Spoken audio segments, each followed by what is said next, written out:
Again, it's a rich thing.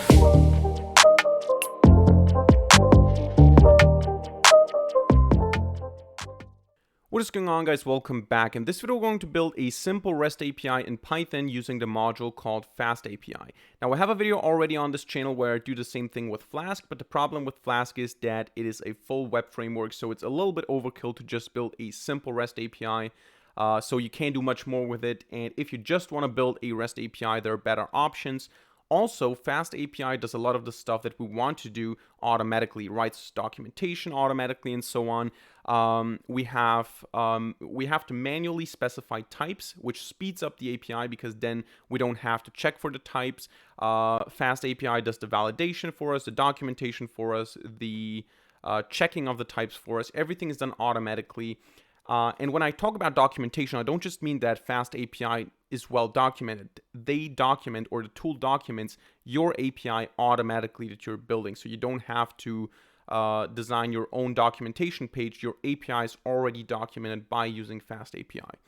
So let's get into the code. Let's get into the implementation. The first thing that we want to do is we want to open up CMD or your terminal of choice, for example, your terminal on Linux. And then pip or pip3 install, and we want to install FastAPI. This is one thing. Then we also need something to host the API. For this, the FastAPI tutorial recommends UVcorn, and later on we're also going to use Pydantic. I think we have to install this as well. I don't think that it's Pydantic. I don't think that it's part of the core Python stack.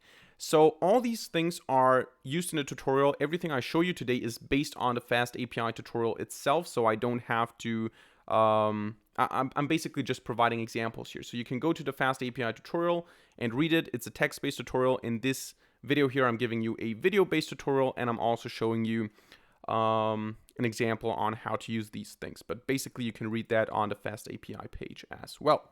So what we're going to do first, we're going to import from FastAPI. We're going to import FastAPI like that. So capital F and capital API. And then we're going to define a new app. This app is going to be just FastAPI constructor. And now what we're going to do is we're going to define functions, for example, hello world function. And then we're going to add a decorator, an annotation to that function to map it to a certain request type on a certain path. So for example, if I have a very simple function, hello, or let's just call it hello, and this function returns a dictionary, so a JSON object basically, where I pass as a key hello, and as a value world, like that. This is a function, and if I want to make this function be triggered at a certain GET request, for example, what I do is I go above the function and I say at app.get. So I'm using the app and I'm saying .get, and now I have to specify a path. If I just pass a slash, this basically means the base URL. I can also say /hello, then it's going to be triggered if I make a GET request on /hello and so on. We're going to leave it like that for now. And then we can do the same thing. I can copy this here, and we can do it for another path here. For example, something. And here we're going to pass data equals something, and the function is going to be something, for example. Doesn't have to be the same name, by the way. So this is just my choice here in this case. So once we have that, all we need to do is we need to run this using UVcorn. So we're going to open up CMD again. And we're going to navigate to the directory that we're coding in. And here I'm going to just run UVcorn and then main : app. And we're going to specify -- reload so that we can get live updates. So once this is started, we're going to be able to change the code, and then we're going to see that we don't have to stop and restart this hosting here, but we can just use it. So first of all, we can use it via the terminal. So before we go into the browser, I hope I have curl here on Windows, but I can just curl this. It is running on localhost port 8000. So if I curl localhost 8,000. Does this work? I'm not sure. Or did curl have a different syntax? I'm not sure. Not sure if we have to provide like that. Doesn't matter. Let's go into the browser. Then we're going to check out if it works with curl as well.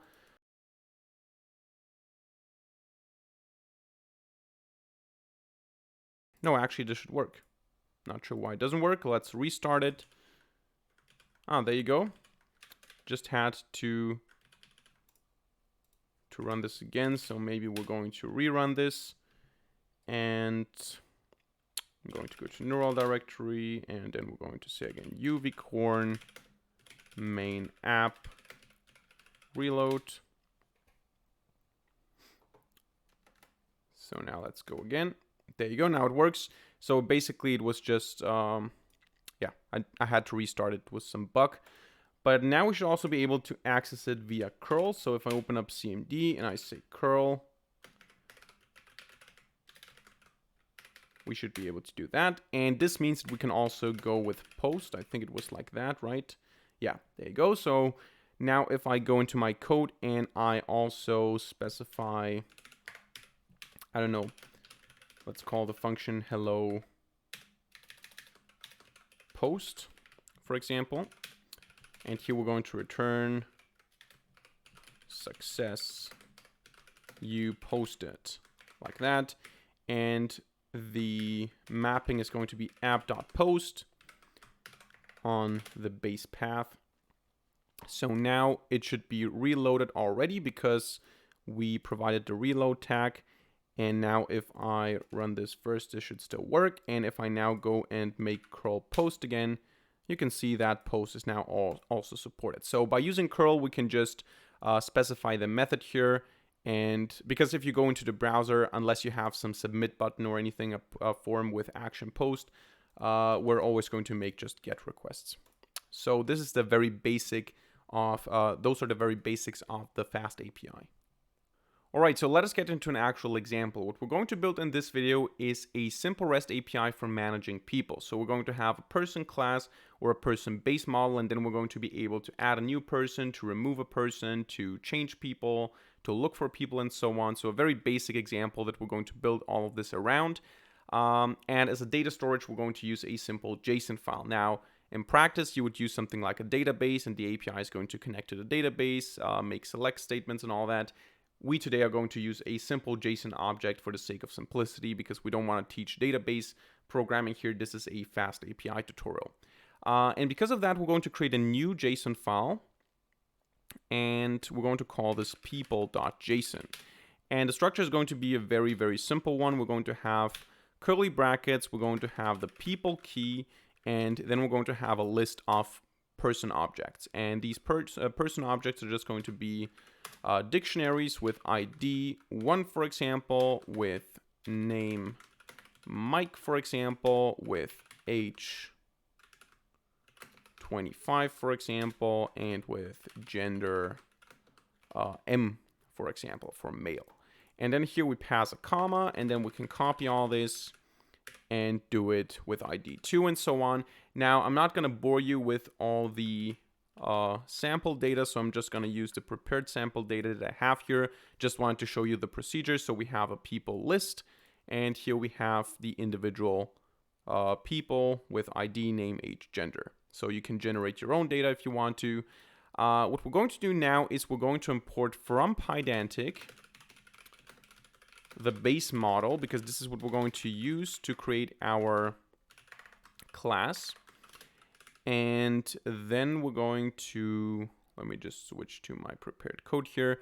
Then we're going to create a new class, and this class is going to be called person. It's going to extend from the base model, and it's going to have a bunch of attributes. So for example, it's going to have an ID. Now, for the ID, we want to have an optional field because the ID is going to be the unique identifier, and everyone has to have an ID. But when we create a new object, when we create a new person, we as the user of the API do not want to provide the ID. The system should provide the ID, and we just say, okay, create a new person, then we know the ID, then we can look for the ID and all that, but we don't want to specify it. We want the system to calculate the next ID. So we're going to say ID is going to be an integer, but it's going to be an optional integer. And because of that, we're going to have to import from typing the optional. Now, typing is a core Python module for type hinting. Type hinting basically just means that we are hinting the type. So we're saying this is the type of this field, but it doesn't mean that Python now uses static typing. It's just a hint. But other modules like Pydantic or FastAPI can take this and say, okay, this is going to be an integer. If it's not an integer, I'm going to reject it, for example. So we're going to say this is an optional integer, and it's going to have the default value of none. Then we're going to have a name. This is going to be a string. We're going to have age. This is going to be integer. And we're going to have gender, which is going to be a string as well. So this is the base model. And now we can use these functions that we talked about earlier in order to change or to add stuff to a collection, to remove stuff from the collection, and so on. In our case, the collection is a dictionary, which is based on the JSON file. So in order to create this, what we need to do is we need to open the JSON file when we start the script. So with open people.json in reading mode, SF, we're going to say people equals json.loadf. For that, of course, we need to import JSON, also part of the core Python stack. But keep in mind that we have here the people object. So what we want to do is we want to actually get people. Alternatively, of course, you can also just have a list without the keyword. But we're going to do it like that. So I think this should work. So let's test this before we do anything else. We're going to just print people to see that we didn't mess up anything here in the process. And there you go. We have it. This is a list of dictionaries that represent people. And now we can do a very simple function that gets the information about one person. So we're going to say get person, and this function is going to have the parameter PID. I'm using PID and not ID because ID is reserved, a reserved keyword. And this has the integer type hint here. And what we're going to do basically is we're just going to say person equals and then P for P in people if PID is the same as PID, like that. So why can we do it like that? Because in essence, this is essentially just querying out the one element with this ID. If we assume that the ID is unique, this is going to return only one object. Now, of course, if we have some data where we have the same ID multiple times, this will not work perfectly. But if we have a unique ID for each person, we're going to be able to do it like that. And what we're going to return is the person object, so person 0, the first thing in the list, if the length of the person list is larger than 0, and else we're going to return an empty dictionary because we didn't find a person. And of course, we need to add a mapping here, so we're going to say app.get, and we're going to get this on /person, and we're going to pass the ID of the person. So we can actually go ahead now and use curly brackets here and pass p_id. And what this will do is that when I visit /person/5, for example, it will call this function and pass 5 here as the parameter. Of course, these names have to be the same, but if I pass here as a PID 5, it's going to take it here and it's going to query out the person with the ID 5. So we can see that this works by visiting the browser and then person/1. Didn't work. Why is that? Said not found. Let me just restart the server. Maybe we have a bug here.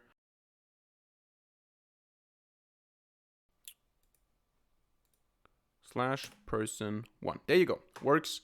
So you can see we have 1 Mike 25M.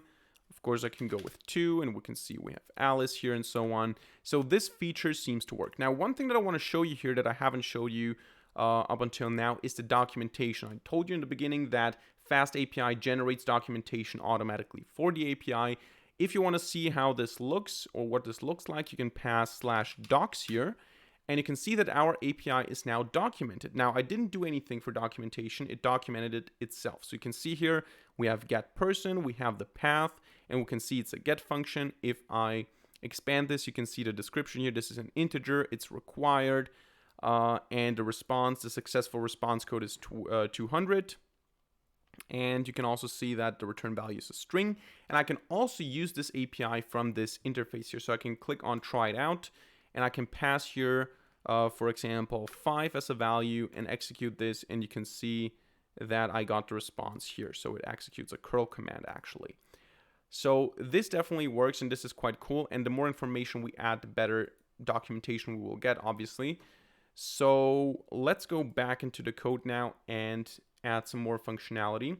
Now, one thing that I want to mention though is that of course you can also pass here the status code. So if for some reason you don't want to return 200 but 201, because 201 as far as I know means successfully changed or successfully created, you can just type status code equals 201. In this case we're going to type 200 even though it's the default, because in this case 200 is the proper code.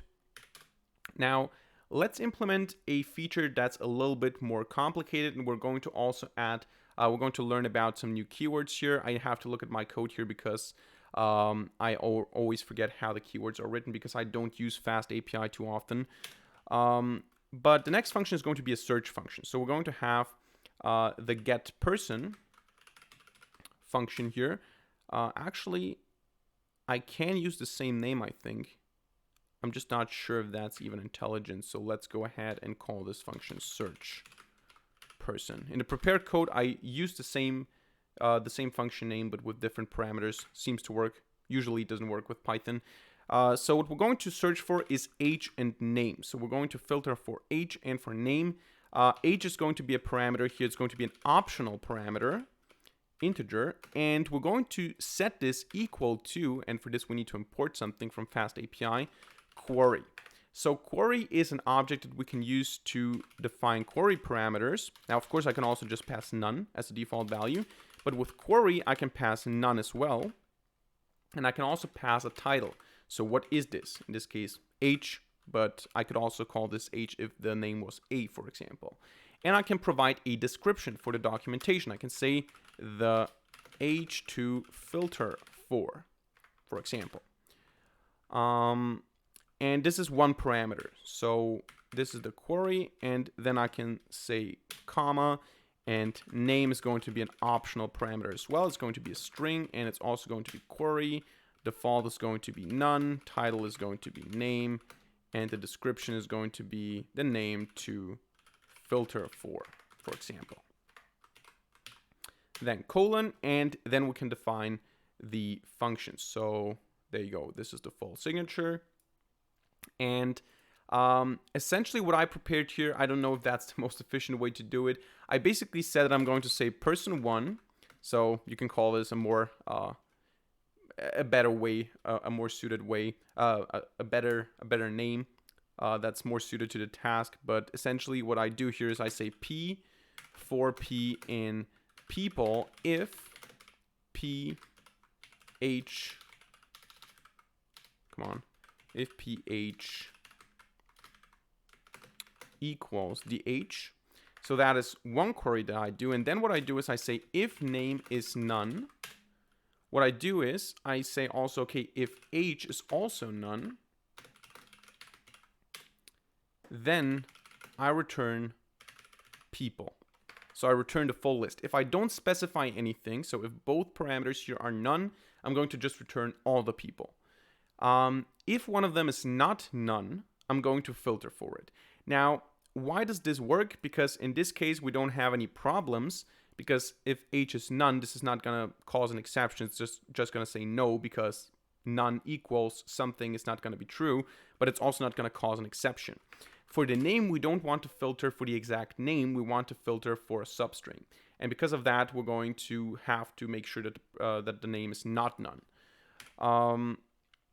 If the age is not none, but the name is none, what we're going to do is we're going to return people1. So we're going to return, actually, person1. Maybe I should call this people1, though. People1 and people1. What's the idea behind that? Here we only filtered for age. So if someone has this age, they're in the list. And if name is none, we're going to just filter for age. So we're going to return all the people that match the age. Otherwise, if the name is not none, but the age is none, so if age is none, before that we need to create people2. And people2 is going to be p for p in people if p name, actually, let's do it like that, if name in p name. But we're going to also say lower, so it's case insensitive, like that. So if whatever we pass as name is a substring, sorry, is a substring of the name of a person, it's going to be listed here. And if age is none, we're going to return all these people. And otherwise, we're going to say combined equals p for p in people1 if p in people2. So we're going to combine the lists, and then we're going to return combined. Now, notice that all of this is not a tutorial on the API, so all of this part here, this is just logic. You can also try to implement your own logic.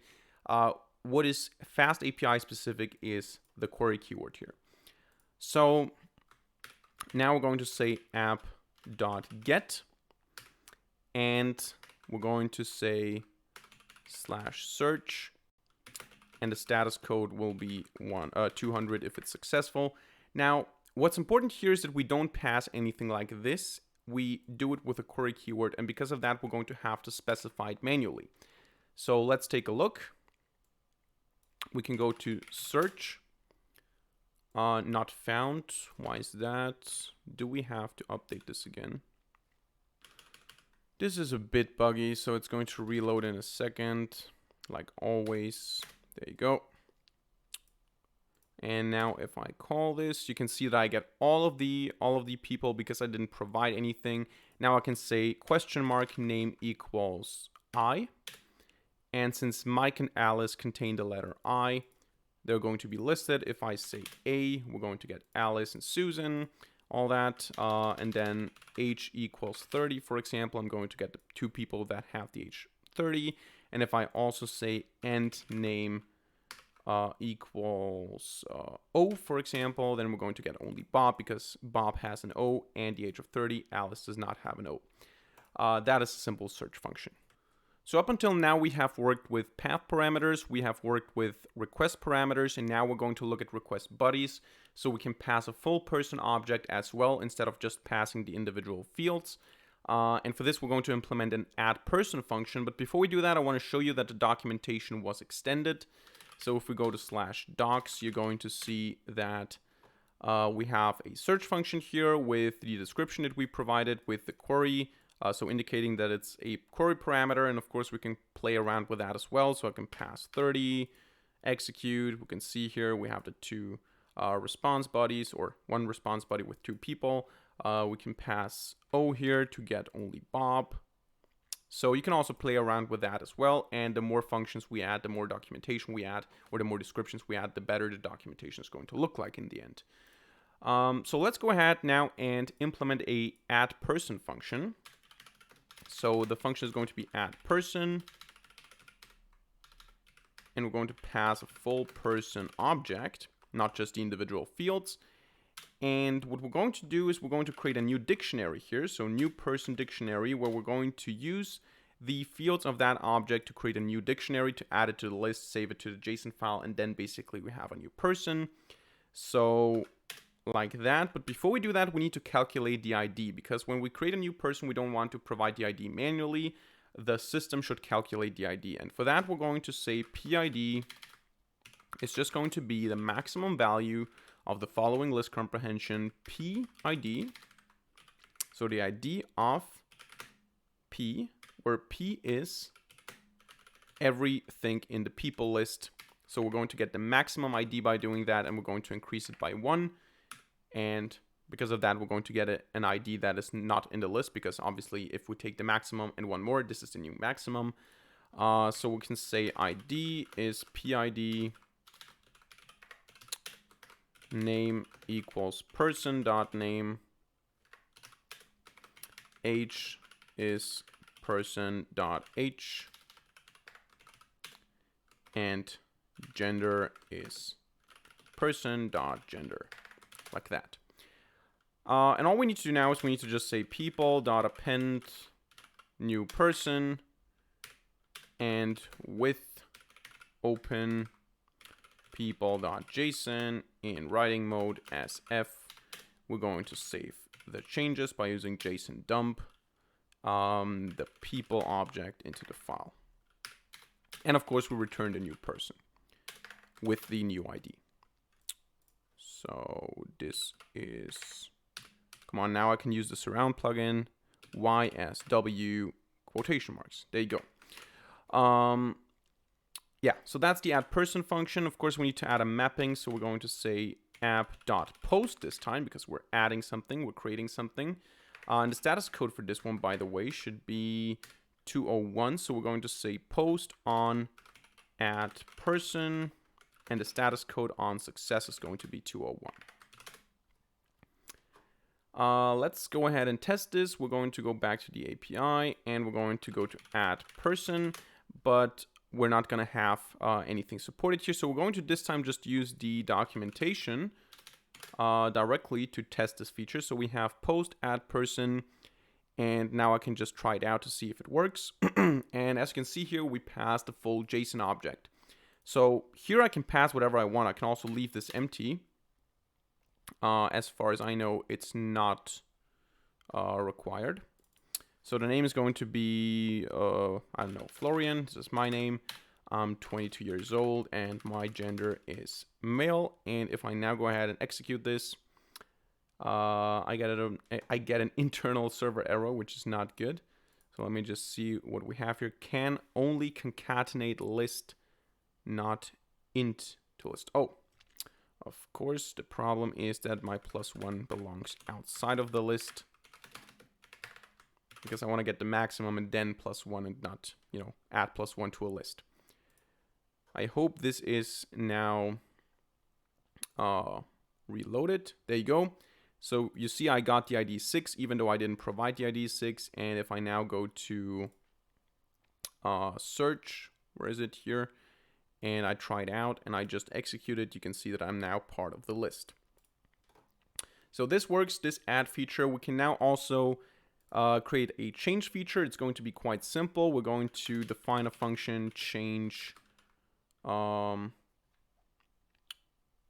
change person,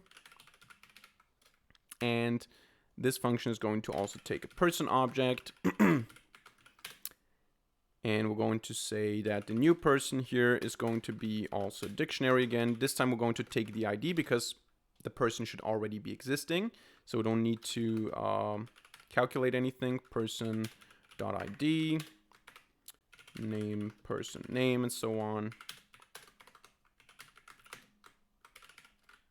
Person age and gender, person gender. And now we're going to find the person with this ID and update it. If the ID doesn't exist, we're going to say error. So we're going to say if, or actually we're going to say person equals, actually this time person list, because we already have person. Person list equals P for P in people if PID equals person ID. If the length of this list is larger than 0, we have a hit, and then we basically say people remove the person from that list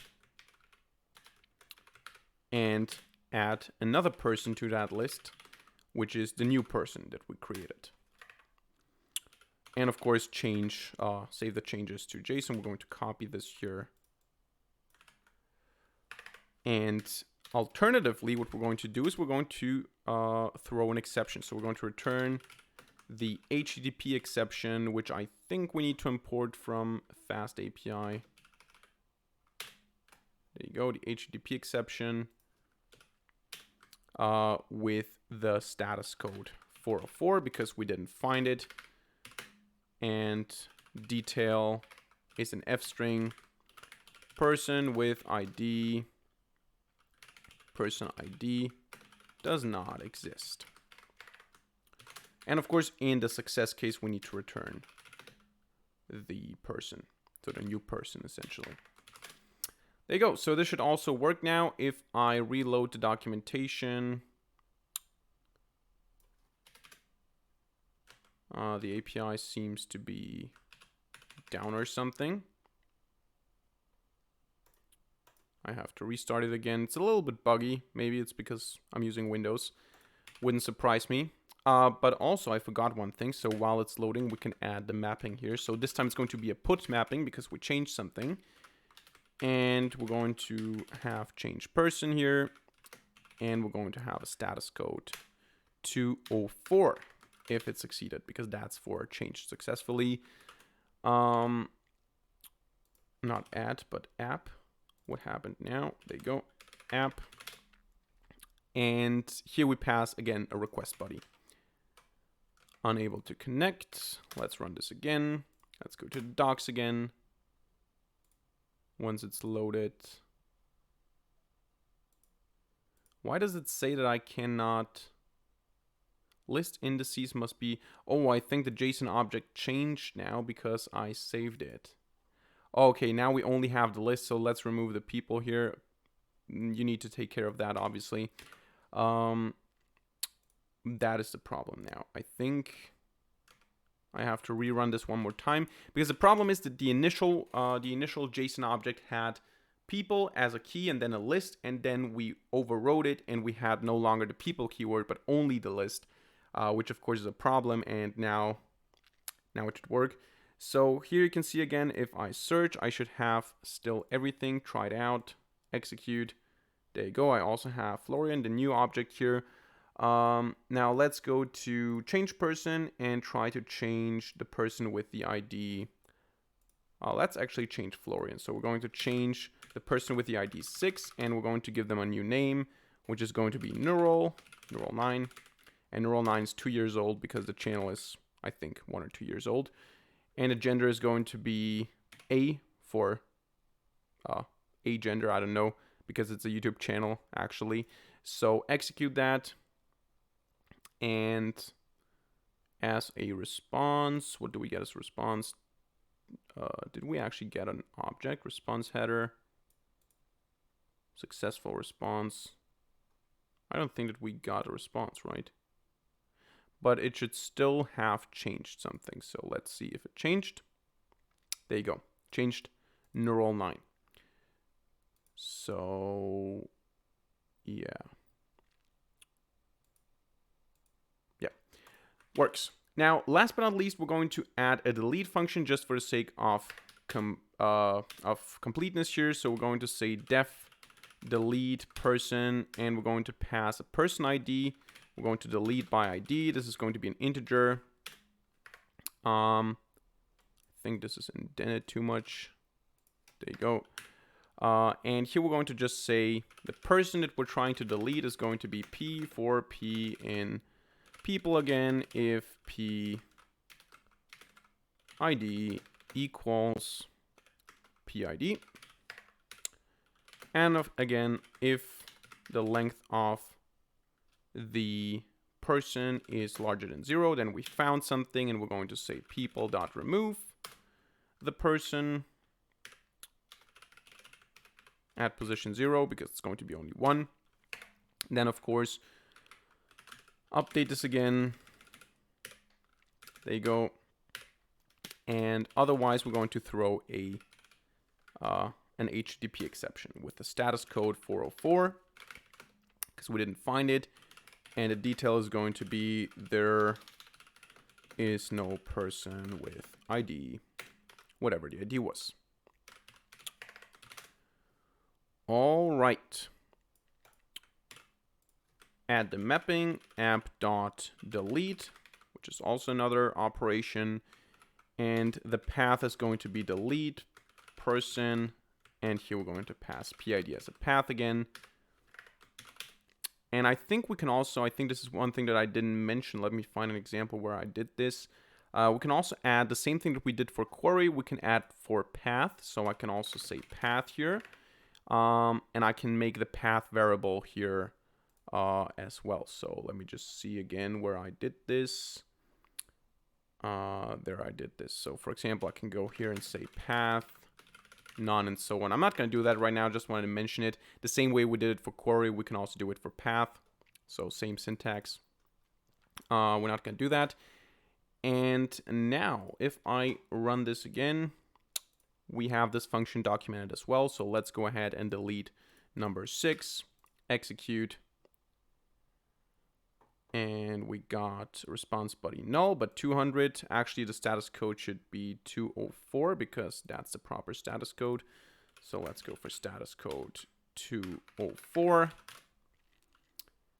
And this should also be documented, by the way. So if I go to change person, it says here the success response is 204. I think it didn't update it yet for the lead, so maybe I should reload one more time. No, it still doesn't get it.